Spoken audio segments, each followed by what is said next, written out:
임진왜란이 터지기 석 달 전 한양의 한 대감이 며느리에게 헌 옷까지 보따리를 던졌습니다. 며느리가 정성껏 지은 비단옷은 마루 아래로 내팽개쳐졌고 대신 건네진 건 누더기나 다름없는 헌 적삼 몇 벌. 그런데 보름 길을 걸어 친정에 도착한 며느리가 그 보따리에 실밥을 풀었을 때 조선 최고의 냉혈한이라 원망했던 시아버지의 진짜 속마음이 쏟아져 나왔습니다. 겉으로는 차갑고 속으로는 뜨거웠던 한 시아버지의 이야기. 끝까지 들으시면 가슴 한쪽이 뜨거워질 겁니다. 경상도 양산은 이씨 문중이 대대로 살아왔는데 한때는 정승까지 배출한 명문가였지만 채령이 아버지 때에 이르러서는 몰락하고 말았다네. 채령의 아버지 이덕화는 과거 급제를 바라고 평생을 글만 읽었지만 끝내 한 번도 급제하지 못했지. 자식이라고는 오직 딸 하나 채령이 뿐이었다오. 채령이는 미모로 그 영특함으로 또 효심으로 양산은 물론 멀리 한양까지 소문이 자자했지. 하지만 급제 못함에 낙심하여 병을 얻는 이덕화는 40줄의 병을 얻어 돌아가셨다오. 채령아, 아비가 무능해서 너에게 물려줄 것이 이 낡은 집 한 채뿐이구나. 아버지의 마지막 말씀을 떠올릴 때마다 채령의 가슴은 찢어졌지. 홀어머니와 단둘이 남은 채령은 바느질품을 팔아 근근히 살아갔다네. 그러던 어느 날 한양에서 혼담이 들어왔다오. 예조판서를 지낸 박판서 댁의 셋째 아들은 박성환인데 어렸을 때부터 영리하다 명성이 자자했고 드디어 급제하여 승정원 가주서 자리를 받았어. 이제 급제하고 벼슬 자리에 있으니 영리하다고 소문난 채령을 며느리로 맡고 싶다는 것이었지. 저희처럼 몰락한 양반가의 딸을 왜 탐내시는지 모르겠습니다만 채령의 어머니는 의아해했지만 딸의 앞날을 생각해 혼인을 허락했다네. 채령은 19 꽃다운 나이에 한양으로 시집을 갔지. 가마에 실려 한양으로 향하는 동안 채령은 가슴이 두근거렸다오. 이제는 어머니를 편히 모실 수 있겠구나. 시댁이 부유하다니 어머니께 용돈도 드리고 약도 지어드릴 수 있겠지. 하지만 채령이 도착한 한양 박판서 댁의 현실은 상상과 달랐다네. 대문을 들어서는 순간부터 시댁 식구들의 시선이 차갑게 느껴졌다오. 저것이 몰락한 이씨 문중의 딸이라던데. 허허, 판서 어른께서 왜 저런 것을 며느리로 들이셨는지 모르겠구려. 큰 며느리와 둘째 며느리는 모두 명문 양반가 출신이었지. 큰 며느리 장 씨는 호조참의의 딸이었고 둘째 며느리 윤 씨는 의정부 좌찬성의 딸이었다네. 그러니 그들은 채령을 볼 때마다 코방귀를 뀌며 무시했다오. 아이고 셋째 동서 그 비녀는 어디서 났소? 노쇠로 만든 것 같은데. 우리 친정에서는 걔도 그런 건 안 물고 다니는데. 허허, 작은 동서 치마폭이 참 좁으시네요. 천이 아까우셨나 봅니다. 채령은 이를 악물고 참았지. 하지만 가장 힘든 것은 시아버지 박판서의 냉대였다네. 박판서는 예조판서를 역임한 조정 대신으로 한양에서 손꼽히는 학식과 덕망을 갖춘 인물이었다오. 하지만 이상하게 며느리 채령에게만은 얼음장처럼 차가웠지. 셋째 며느리는 어디 갔느냐? 예, 아버님. 여기 있습니다. 아무리 몰락한 양반가 딸이라 하더라도 늘 당당하게 걸어라. 대감댁 며느리가 저렇게 구부정하게 걸어서야 되겠느냐? 이런 식이었어.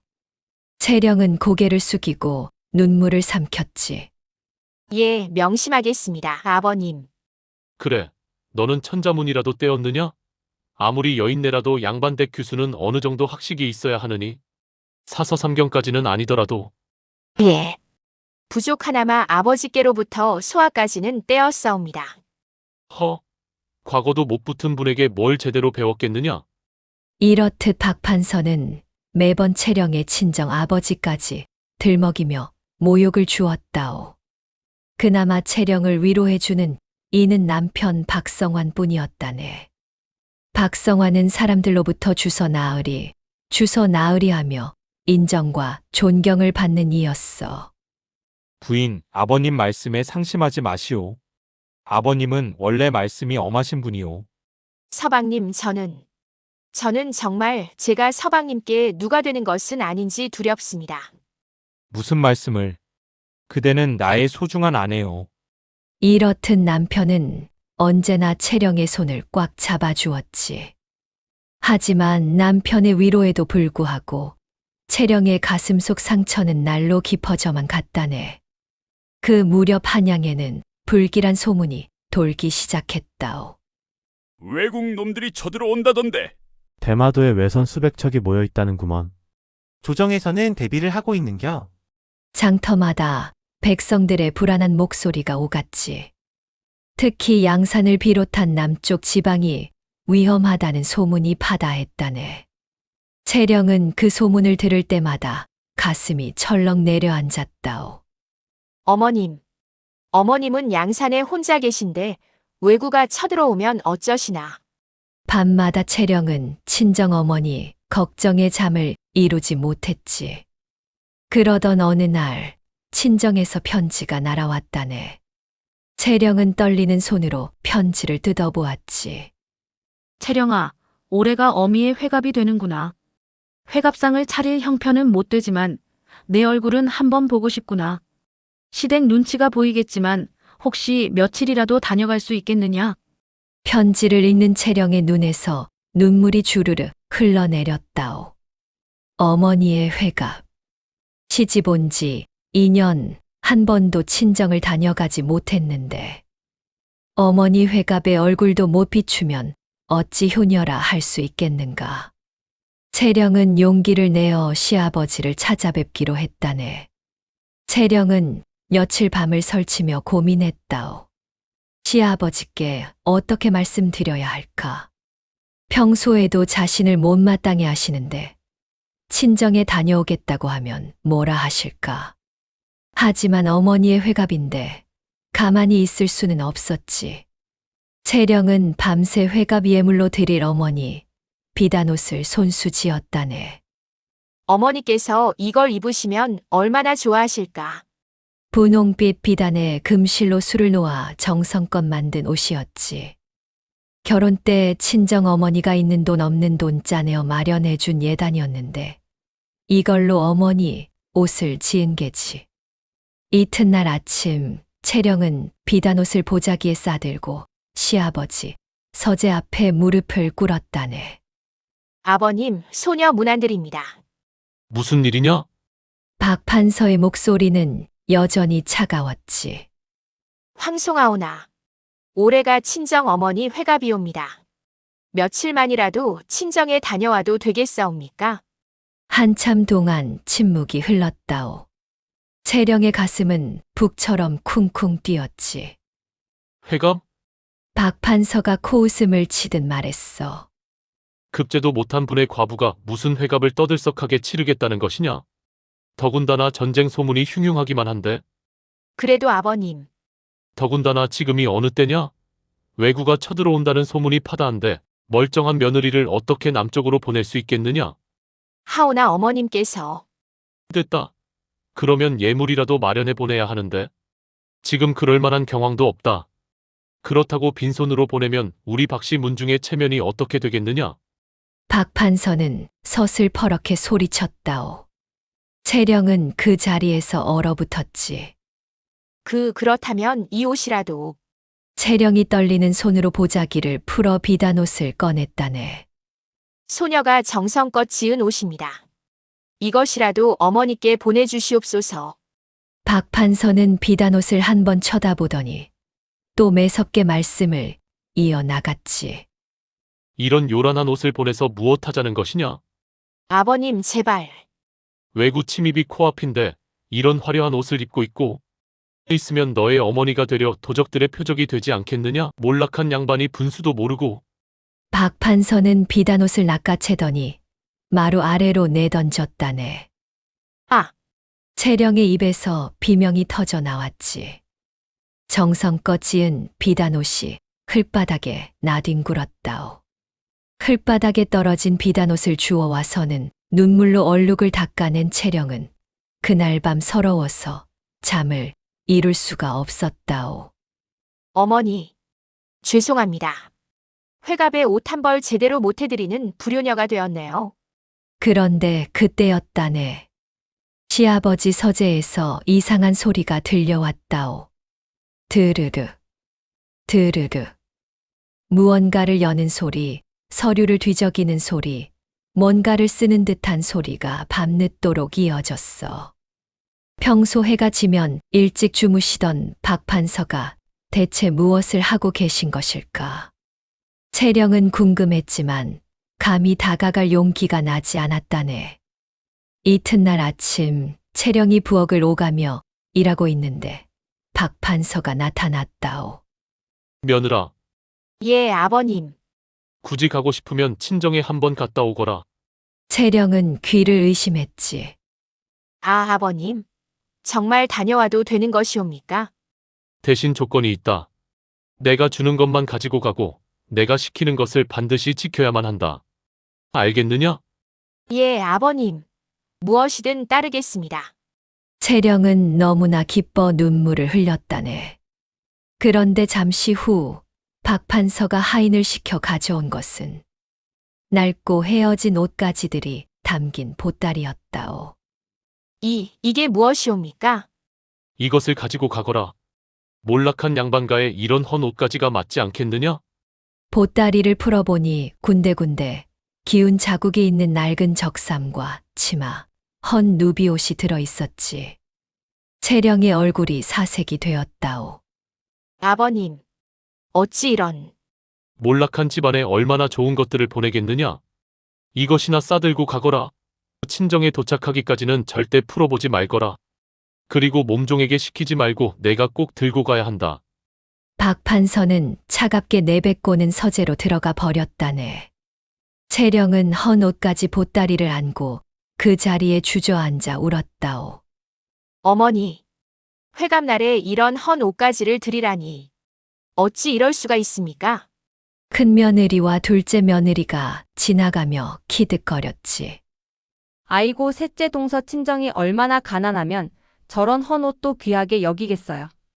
쯧쯧, 몰락한 양반가는 원래 그런 법이지요. 채령은 이를 악물고 일어났다네. 보따리를 들어보니 이상하게도 묵직했지. 헌 옷가지인데 왜 이리 무거운 것일까? 하지만 지금은 그것을 확인할 여유가 없었다오. 어서 길을 나서야 했으니까. 채령은 몸종 하나만 데리고 뒷문으로 조용히 빠져나왔다네. 대문으로 나가면 시댁 식구들의 비웃음을 또 들어야 할 것 같아서였지. 한양 숭례문을 빠져나와 곧장 남쪽 길로 접어들었다오. 양산까지는 보름길, 중간에 주막에서 쉬어가며 가야 했지. 걸음을 옮길 때마다 보따리는 점점 더 무거워졌다네. 이상하다. 헌 옷가지뿐인데 왜 이렇게 무거울까?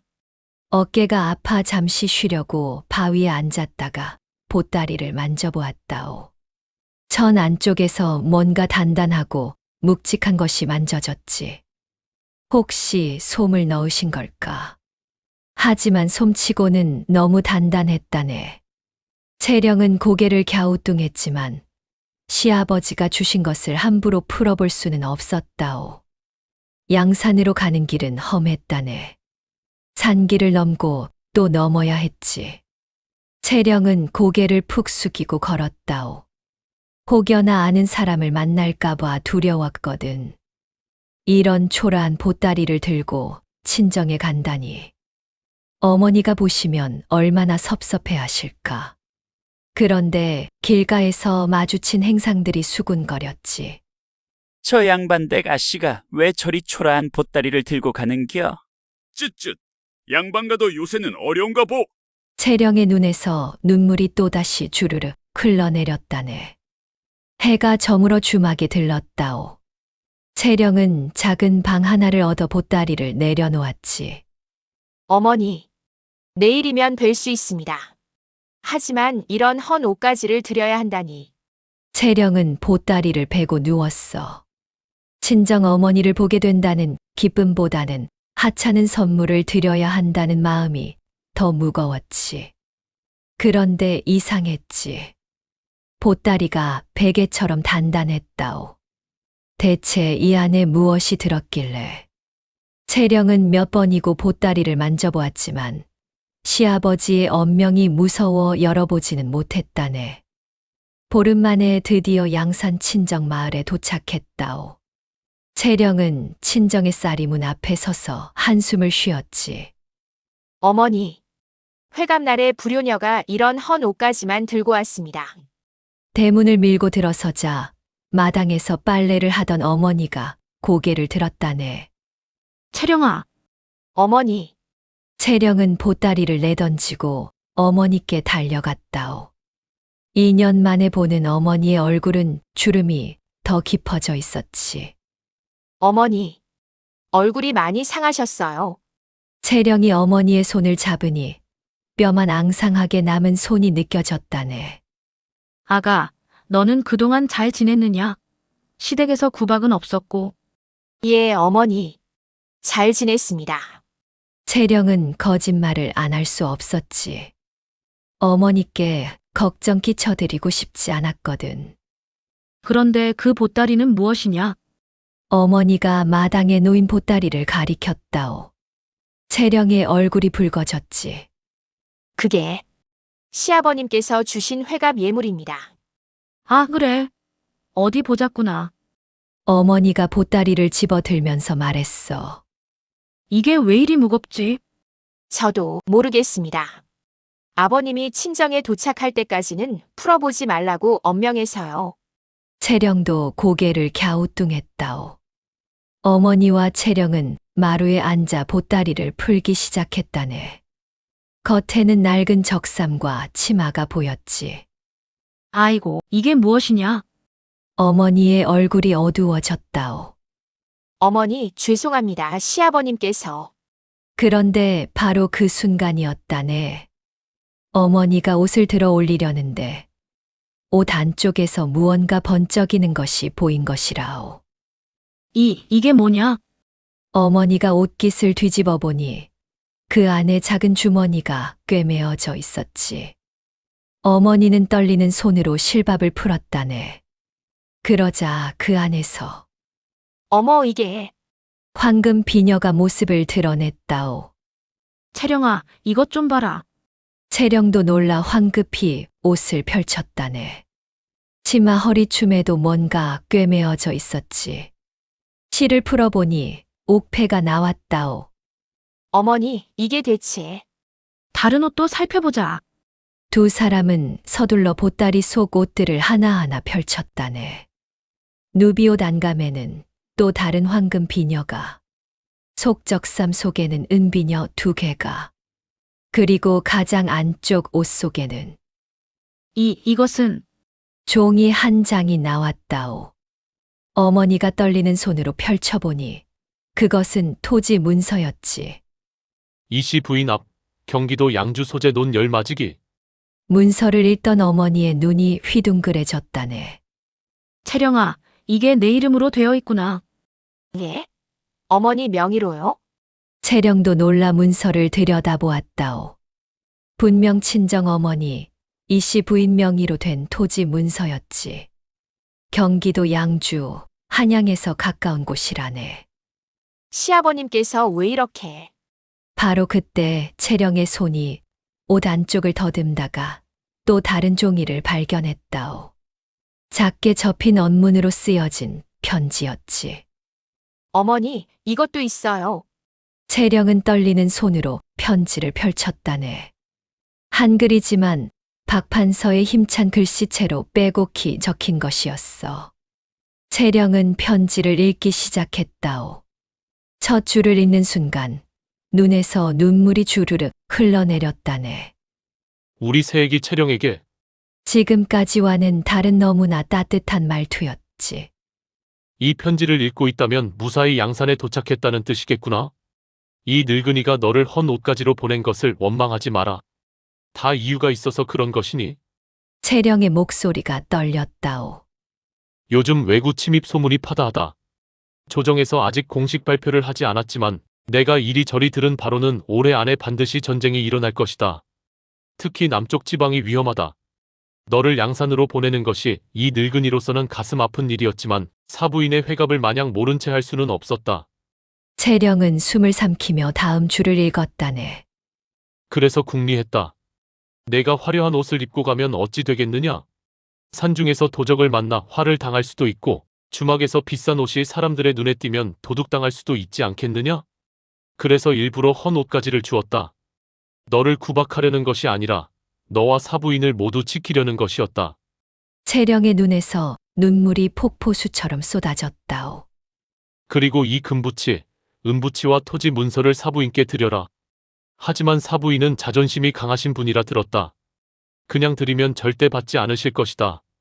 그러니 이렇게 말씀드리거라. 시아버님께서 헌 옷가지를 주셨는데 알고 보니 옷 속에 이런 것들을 숨겨 넣으셨습니다. 시아버님께서 어머니께 드리라 하셨습니다. 라고 말이다. 그리고 곧 난리가 날 것이므로 준비하시라고 땅도 금부치도 드리는 것이라고. 그래야 사부인도 마음 편히 받으실 것이다. 이 토지는 경기도 양주에 있어 한양에서 가깝다. 전쟁이 일어나면 왜구는 남쪽에서 올라올 것이니 양산은 매우 위험하다. 그러니 곧 사부인께서는 반드시 이 토지로 피신하셔야 한다. 양주는 한양 방어선 안쪽이고 좀 외진 곳이라 비교적 안전할 것이다. 채령은 숨이 막혀 편지를 읽을 수가 없었다네. 어머니가 대신 읽어내려갔지. 세아가, 이 늙은이가 너를 사랑하지 않는 줄 알았느냐? 표현이 서툴고 냉정해 보였을지 모르나 너는 이 늙은이에게 소중한 며느리다. 다만 한양 사대부가에는 시기하는 눈이 많다. 내가 몰랑 양반가 출신 며느리를 총애한다는 소문이 나면 되려 너는 큰 며느리와 둘째 며느리에게 눈총을 받게 될 것이다. 그래서 일부러 냉정하게 대했다. 너를 지키기 위해서였다. 이제는 알겠느냐? 조심히 다녀오거라. 그리고 사부인께도 안부 전해다오. 그리고 곧 전쟁이 일어날 것이므로 양산의 재산은 모두 정리해서 내가 마련해드린 양주 땅으로 피신하라고 말씀드려라. 너의 시아버지. 편지를 다 읽고 나자 채령과 어머니는 서로를 붙잡고 목 놓아 울었다네. 어머니, 제가 얼마나 시아버님을 원망했는지 모릅니다.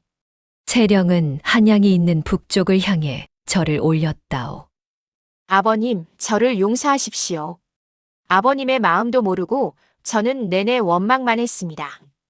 헌 옷가지를 던지셨을 때 저는 아버님을 냉혈한이라 생각했습니다. 하지만 아버님은 냉혈한이 아니었습니다. 저와 어머니를 모두 품 안에 감싸 지키시는 어버이셨습니다. 어머니도 함께 절을 올렸다네. 박판서 어른, 이 늙은이도 큰 절 올립니다. 제 딸을 이토록 아껴주시고 이 늙은이까지 생각해 주시다니. 이 은혜를 어찌 갚겠습니까? 평생 잊지 않겠습니다. 그날 채령과 어머니는 옥패를 팔아 쌀과 고기를 샀다네. 비록 소박하지만 따뜻한 회갑 잔치를 열었지. 어머니, 이 비녀를 하시면 20살은 젊어 보이실 거예요. 채령은 은비녀 하나를 어머니 머리에 꽂아드렸다오. 아이고, 이 늙은이가 이런 귀한 것을 하다니. 아버님께서 어머니께 선물하신 겁니다. 꼭 하셔야 해요. 그날 밤 모녀는 오랜만에 포근한 시간을 보냈다네. 하지만 채령의 가슴 한편에는 시아버지 말씀으로 걱정이 자리 잡고 있었지. 정말 전쟁이 일어날까? 시아버님 말씀대로라면. 사흘 후 채령은 어머니와 작별해야 했다오. 더 오래 머물고 싶었지만 시댁으로 돌아가야 했지. 채령아, 시댁 가서 시아버님께 잘해드려라. 그분은 겉으로는 무섭고 차가워 보여도 그 속에는 너를 아끼는 따뜻한 마음이 있다. 절대 서운해하거나 원망하지 마라. 예, 어머니, 이제는 알겠습니다. 채령은 어머니를 꼭 껴안았다네. 그리고 어머니, 저는 급한 대로 한양으로 떠나야 하지만 빨리 여기 재산을 처분해서 양주로 올라오세요. 시아버님께서 그러라고 하셨어요. 알았다, 얘야. 조심히 가거라. 채령은 어머니를 뒤로하고 떨어지지 않은 발길을 옮겨 한양으로 향했다오. 한양으로 돌아가는 길은 올 때와 달랐다네. 허름한 옷까지 있던 보따리에는 어머니가 시아버지 들이라 싸주신 양산의 특산물 말린 가물치, 원동 매실청이 들어있었어. 이런 보따리를 들고 가는 채령의 마음은 햇살처럼 따뜻했지.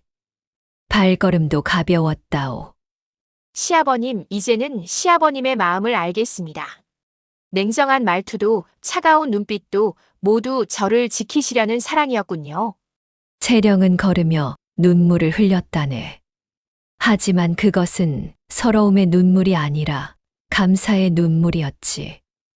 보름 만에 드디어 채령은 시댁에 도착했다오. 날이 저물어 어두컴컴한 시각이었지. 채령이 뒷문으로 들어서려는데 대문 앞에 누군가 서 있었다네. 멀리서도 알 수 있는 그 당당한 자세. 박 판서였다오. 시아버지는 대문 밖에서 며느리를 기다리고 계셨던 것이지. 아버님, 잘 다녀왔느냐? 채령이 인사를 드리자 박 판서는 무심하게 받고는 얼른 돌아서서 안으로 들어가셨다네. 하지만 채령은 이제 안다네. 자신을 향한 시아버지의 마음이 얼마나 따뜻한 것인지를. 채령은 방의 짐을 풀고 곧장 시아버지 서재 앞으로 향했다네. 문 앞에 무릎을 꿇고 말했지. 아버님, 채령 돌아왔습니다. 한참 동안 안에서 아무 대답이 없었다오. 채령은 다시 말했다네. 친정 어머니께서 시아버님께 큰절 올린다고 전하라 하셨습니다. 그리곤 친정 어머니가 바리바리 싸준 예물들을 내놓았어. 박대감은 여전히 대답이 없었지. 하지만 채령은 알고 있었다오. 지금 시아버지도 서재 안에서 눈물을 흘리고 계시리라는 것을. 채령은 문 밖에서 깊은 절을 올렸다네. 아버님, 무지한 저를 용서하십시오. 아버님의 깊은 뜻도 모르고 원망만 했습니다. 이제는 알겠습니다. 아버님께서 저를 얼마나 아끼시는지 평생 은혜 잊지 않겠습니다. 그제야 서재 안에서 작은 기침 소리가 들렸다오. 그래, 고생했다. 내려가 쉬어라. 박 판서의 목소리는 여전히 무뚝뚝했지만 그 속에 담긴 따뜻함을 이제 채령은 느낄 수 있었다네. 그로부터 석 달 후 박 판서의 예언대로 임진왜란이 일어났다오. 왜군은 부산에 상륙해 파죽지세로 북상했지. 양산을 비롯한 남쪽 지방은 순식간에 왜군의 수중에 들어갔다네. 채령은 친정어머니 걱정의 마음이 무거웠어. 어머니는 무사하실까? 그런데 한 달 후 한양에 피난 온 사람들 틈에서 친정어머니를 발견했다오. 어머니, 채령아, 모녀는 한양 성문에서 제외했다네. 어머니, 어떻게 무사히? 내 시아버님 덕분이다. 사돈 말씀대로 양산의 집이나 살림거리들은 다 팔고 양주로 옮겼다. 그래서 왜군을 피할 수 있었지. 채령은 시아버지를 향해 또 한 번 깊은 절을 올렸다오. 전쟁통에도 박판서 댁은 비교적 안전했다네. 전쟁을 예상하여 박대감이 포천의 어느 산골에 집을 마련하고 가솔과 재산을 옮겨 놓았거든. 그리고 채령의 친정 어머니도 함께 머물게 했지. 사부인, 여기가 가장 안전합니다. 제 식구나 다름없으니 편히 계십시오. 박 판서의 배려에 친정 어머니는 눈물을 흘렸다네. 판서 어른 정말 감사합니다. 전쟁 중에도 박 판서는 며느리 채령에게 여전히 무뚝뚝했지. 셋째 며느리는 양식을 아껴 써라. 전쟁이 언제 끝날지 모른다. 하지만 이제 채령은 알고 있었다오. 그 무뚝뚝한 말투 속에 담긴 걱정과 사랑을. 7년의 긴 전쟁이 끝났다네. 많은 것이 파괴되었지만 박판서 댁은 온 식구가 무사했지. 특히 채령의 친정 어머니는 박판서의 배려로 건강하게 지낼 수 있었다오. 전쟁이 끝난 후 박판서는 채령의 친정 어머니를 정식으로 모시기로 했다네. 그래서 양주의 땅과 집을 팔아 한양 박대감 집으로 이사했어. 사돈 어른, 이제 여기가 당신 집입니다. 평생 편히 계십시오. 판서 어른, 친정 어머니는 말을 잊지 못하고 눈물만 흘렸지. 채령도 남편과 함께 시아버지와 친정 어머니께 절을 올렸다오. 평생 은혜 잊지 않겠습니다. 세월이 흘러 박판서가 70을 맞이했다네. 채령은 이제 두 아이의 어미가 되어 있었지. 전쟁 전에 정구품으로 승정원 가주서였던 남편. 박성화는 임진왜란 때의 공을 인정받아 정오품 호조 정랑으로 승진했어. 칠순 잔치날 온 집안이 모여 축하했다오. 큰 며느리와 둘째 며느리도 이제는 채령을 무시하지 않았지. 전쟁 중 채령이 가족을 돌본 헌신을 보았기 때문이었다네. 잔치가 끝나고 채령은 시아버지를 조용히 찾아뵈었다오. 아버님, 이것을 드리고 싶습니다. 채령이 내민 것은 세월이 흘러 빛이 바랜 헌 옷가지 보따리였지. 이것은 아버님께서 저를 양산으로 보내실 때 주셨던 그 보따리입니다. 저는 이것을 평생 간직해왔습니다. 이 헌 옷가지가 제게는 세상에서 가장 소중한 보물입니다. 아버님의 사랑이 한 땀 한 땀 꿰매어진 것이니까요. 박판서의 눈가가 붉어졌다네. 평생 무뚝뚝하게만 살아온 이 노인의 눈에서 눈물이 흘러내렸지. 아가, 아버님, 너무 존경합니다. 그리고 감사합니다. 채령은 시아버지의 손을 꽉 잡았다오. 박판서는 며느리의 손을 쓰다듬으며 말했다네. 그래 고맙다. 자, 여보게들, 오늘 이야기는 여기까지요. 가슴 한구석이 뭉클해지지 않으셨소. 예전 우리네 어른들은 참으로 표현에 서툴렀다네. 사랑한다는 말 한마디 대신 무뚝뚝한 호통을 내뱉고 뒤로 돌아앉아 몰래 눈물을 훔치며 자식의 앞길을 닦아주셨지. 박판서도 그러했다오.